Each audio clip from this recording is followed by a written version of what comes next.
Your Team Gift Report section provides insight into all team member gifting activity. It can be accessed by all members with an admin or reports rights.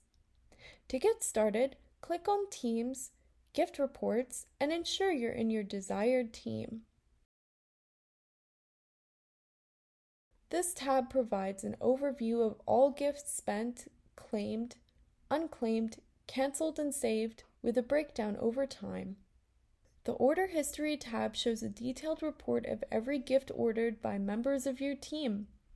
This includes the value of the gift sent, the message on the gift, if it was claimed and who claimed it, and admins can view, approve, or cancel gifts in the section.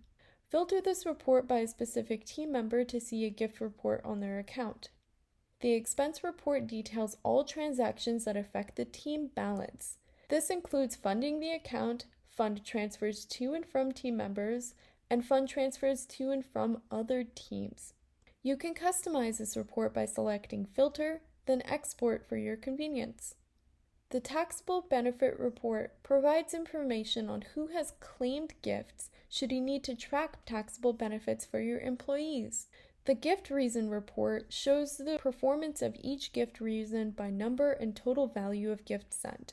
Below, you can view and export all gift reasons with their value and number of gifts sent. Interested in learning more? Click the chat bubble to access our help center or contact us anytime. Mucho gusto!